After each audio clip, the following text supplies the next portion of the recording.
The British Raj, a period of British sovereignty over India, spanned from 1757 to 1947, marking a significant chapter in both nations' histories. This era, lasting nearly 2 centuries, was characterized by profound changes and lasting impacts on the cultural, social, and political fabric of the Indian subcontinent.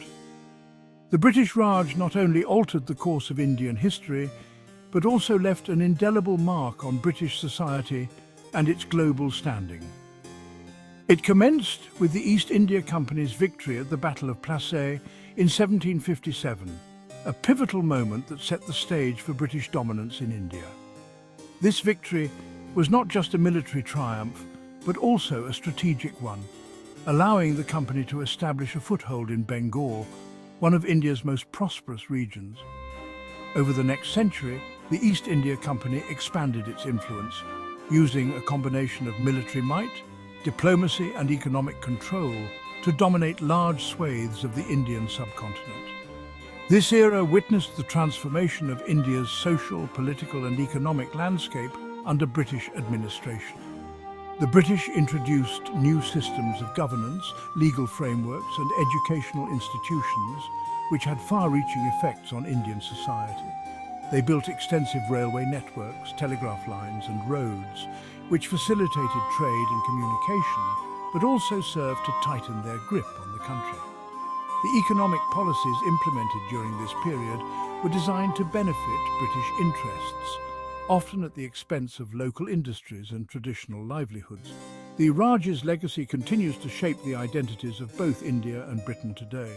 In India, the period of British rule is remembered with a mix of resentment and recognition of the infrastructural and administrative changes it brought. In Britain, the Raj is often seen as a symbol of the empire's reach and influence, though it is also a reminder of the complexities and moral ambiguities of colonialism. Monuments, cultural symbols and historical narratives in both countries reflect this shared yet contested history.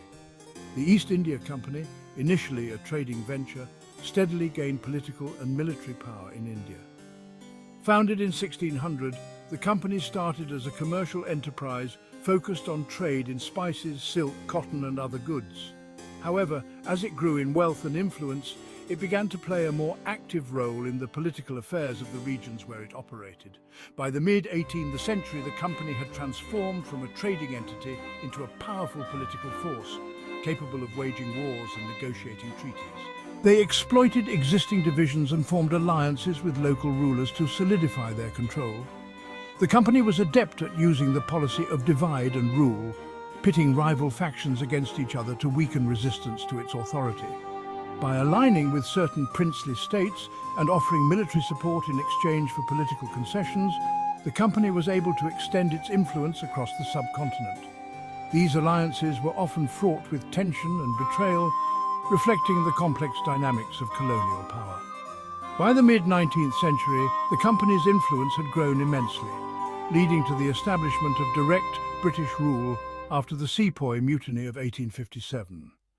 This rebellion, also known as the First War of Indian Independence, was a major, though ultimately unsuccessful, uprising against the company's rule.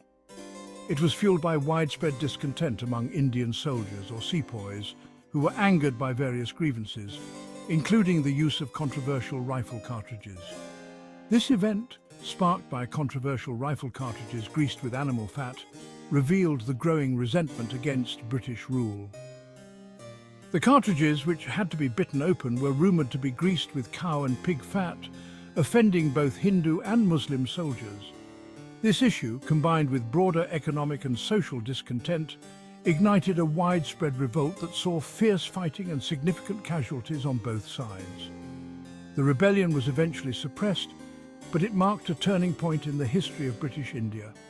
The rebellion led to the dissolution of the East India Company and the formal transfer of governance to the British Crown. In 1858, the British government enacted the Government of India Act, which effectively ended the company's rule and brought India under direct imperial control.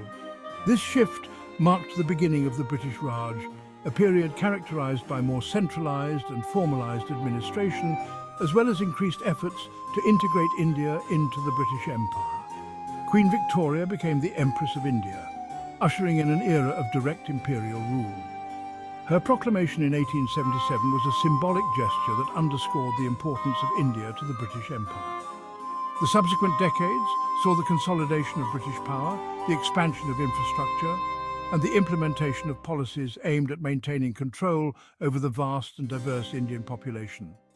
This period also witnessed the rise of Indian nationalism, as various movements and leaders began to challenge British authority and advocate for independence.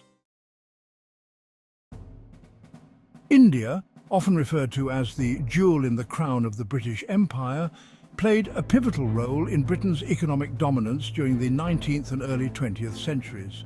The subcontinent's vast resources and strategic location made it an invaluable asset for the British, who leveraged India's wealth to fuel their own industrial and economic growth. The country was a major supplier of raw materials, including cotton, tea, indigo, and opium. These commodities were in high demand in Britain and other parts of the world, making India a crucial part of the global trade network. The fertile lands of India produced some of the finest cotton, which was essential for the booming textile industry in Britain. Similarly, Indian tea plantations became synonymous with British tea culture, a staple in British households. These resources fueled Britain's industrial revolution and generated immense wealth for the empire. The raw materials from India were transported to British factories, where they were processed and manufactured into finished goods. This not only boosted Britain's industrial output, but also created a cycle of dependency, where India supplied the raw materials and then became a market for British manufactured goods. British policies, however, often prioritized imperial interests over the welfare of the Indian population. The colonial administration implemented policies that were designed to extract maximum economic benefit from India, often at the expense of the local populace. This included heavy taxation, forced cultivation of cash crops, and the introduction of a land revenue system that was heavily skewed in favor of the British. The British implemented land revenue systems that benefited their coffers while burdening Indian farmers. The zamindari system, for instance, required farmers to pay a fixed revenue to the British, regardless of their actual agricultural output. This led to widespread indebtedness and poverty among the farming community as they struggled to meet the demands of the colonial administration. This led to widespread poverty and agrarian unrest. The exploitation of Indian farmers and the harsh revenue policies resulted in frequent famines and agrarian distress. Many farmers were forced to abandon their lands and migrate to cities in search of work, leading to the growth of urban slums and further social unrest. The British also imposed high tariffs on Indian manufactured goods, effectively crippling local industries and ensuring India's dependence on British imports. The once thriving Indian textile industry, known for its fine muslin and silk, was decimated by British policies that favored the import of British textiles. This not only led to the decline of traditional crafts and industries, but also resulted in the loss of livelihoods for millions of Indian artisans and workers. India became a captive market for British manufactured goods, further enriching Britain at the expense of local industries. The influx of cheap British goods flooded Indian markets, making it difficult for local producers to compete. This economic exploitation created a cycle of dependency where India was both a supplier of raw materials and a consumer of British finished products. This economic exploitation contributed significantly to the growing discontent among Indians and fueled the nationalist movement. The economic hardships faced by the Indian population, coupled with the blatant exploitation by the British, led to a surge in nationalist sentiments. Leaders like Mahatma Gandhi and Jawaharlal Nehru rallied the masses, calling for an end to British rule and the establishment of an independent India. The drain of wealth from India to Britain during the Raj remains a contentious issue to this day. Historians and economists continue to debate the extent of the economic impact of British colonial rule on India. While some argue that British infrastructure projects, such as railways and telegraphs, brought modernization to India, others contend that the primary motive was to serve British economic interests. The legacy of colonial exploitation is still felt in India's economic landscape, as the country continues to grapple with the long-term effects of British rule. The British Raj brought about significant cultural changes in India. The introduction of English education had a profound impact, shaping the country's intellectual and administrative landscape. English became the language of governance, education, and the elite, leading to the emergence of a new class of English-speaking Indians. British architecture, particularly in major cities like Bombay, Calcutta, and Madras, left an enduring mark on India's urban landscape.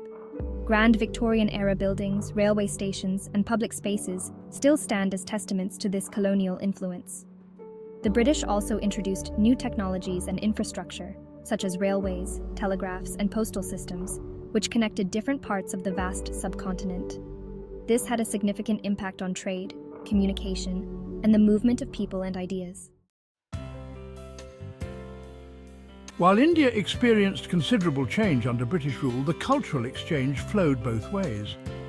The British presence in India was not just about governance and control, it was also a period of significant cultural interaction and mutual influence. The British were exposed to a rich tapestry of Indian traditions, arts and lifestyles, which left a lasting impression on their own culture.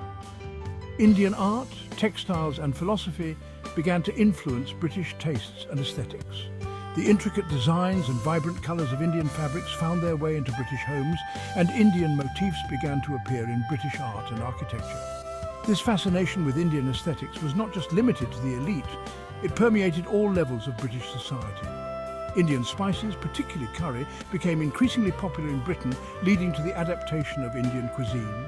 British cooks began to experiment with Indian recipes, and curry houses started to appear in British towns and cities. The British palate was forever changed, and Indian cuisine became a beloved part of British culinary tradition. Indian words such as bungalow, khaki, and pajamas entered the English language, reflecting the increasing interaction between the two cultures. These words were not just borrowed, they were integrated into everyday British life, symbolising the deep and lasting impact of Indian culture on British society. The British fascination with India extended beyond material goods.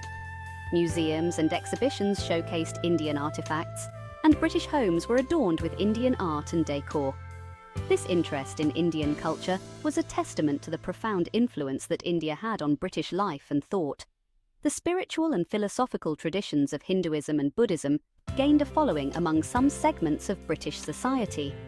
British intellectuals and spiritual seekers were drawn to the profound teachings of these ancient traditions, and practices like yoga and meditation began to take root in Britain.